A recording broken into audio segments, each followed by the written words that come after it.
আজকে বিকেলে বাচ্চাদের জন্য স্ন্যাক্স তৈরি করব। তো এটা হচ্ছে পাউরুটি দিয়ে আমি কিছু স্যান্ডউইচ বানাবো। তো সেটা হচ্ছে পনির দিয়ে পাউরুটি।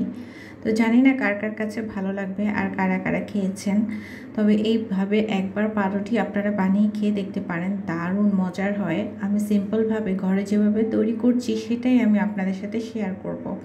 তো এই স্ন্যাক্সটা খেতে খুবই মজার ছিল, অবশ্যই একবার হলো আপনারা বানিয়ে খাবেন। এখানে হচ্ছে পাউরুটিটার মধ্যে আমি একটু মেয়োনেজ দিয়ে দিলাম, আর 2 পিস পাউরুটির মধ্যে এখন টমেটো সস লাগিয়ে দেব। আপনারা ইচ্ছে করলে টমেটো সস বা মেয়োনিজ যে কোনো একটা যদি না থাকে তাহলে আপনারা বাটার দিয়ে নিতে পারেন। বাটার তো কম বেশি সবার ঘরেই থাকে। তো জাস্ট এভাবে একটু লাগিয়ে নেব। এরপর আর একেবারে এটা ঝটপট করে আমি বানিয়ে নিয়েছিলাম। আর আপনাদের যদি এইরকম স্যান্ডউইচ মেশিন না থাকে তাহলে আপনারা চুলায়ও কিন্তু করে খেতে পারবেন, কোনো সমস্যা নাই। আর পনির দিয়ে এই স্যান্ডউইচটা আসলে অনেক মজা থাকে।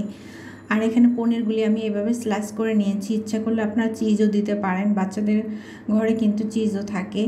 অ্যাকচুয়ালি চিজ না থাকলে কোনো সমস্যা নাই। তো এখন হচ্ছে পনিরগুলি জাস্ট আমি এভাবে করে দিয়ে দেবো। আর সেই সাথে আমি কিছু সালাদ কেটে রেখেছিলাম, তো এইভাবে আমি একটু সালাদ দিয়ে দেবো। এটা হচ্ছে সয়া সস দিয়ে সালাদটা আমি বানিয়েছিলাম। একটু সালাদ দিয়ে দিলাম, সুন্দর করে একটু বিছিয়ে বিছিয়ে দিয়ে দেবো। যে যেভাবে খাবে ঠিক সেভাবেই আর কি, ঠিক ততটুকু পরিমাণ দিয়ে দেব, বেশি দিলেও ভালো লাগবে না।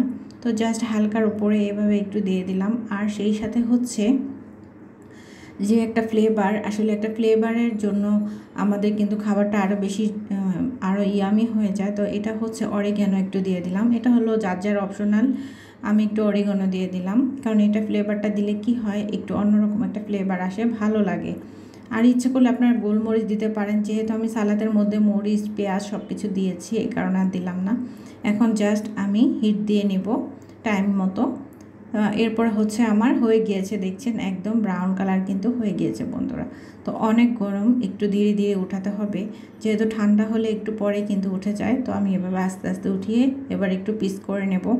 তো আশা করি বন্ধুরা আপনারা ইচ্ছে করলে চিলি ফ্লেক্স দিতে পারেন, গোলমরিচ দিতে পারেন, কারণ ওই যে বললাম আমি সালাদ দিয়েছি এই কারণে আর রাতে কিছু দেইনি। আর ইচ্ছে করলে আপনারা বাটারও দিতে পারেন যদি মেয়োনিজটা ঘরে না থাকে, একটার সাথে একটা দিলে এভাবে কিন্তু অনেক মজার হয়। তো এখন আশা করি আপনারা বুঝতে পেরেছেন। আর এই খাবারটা এত মজার বন্ধুরা। তো এই তো দেখুন আমি একটা কেটে আপনাদের দেখিয়েছি। আমি আমার বন্ধুদের রিকোয়েস্ট করব, যারা যেখান থেকে দেখছেন একটা করে কমেন্ট করবেন। আসলে কমেন্ট করলে আমি বুঝতে পারবো কাদের কোন ধরনের রেসিপিগুলা অনেক দেখতে চান, তাহলেই কিন্তু আমি সেই রেসিপিগুলো নিয়ে আপনাদের সামনে চলে আসব।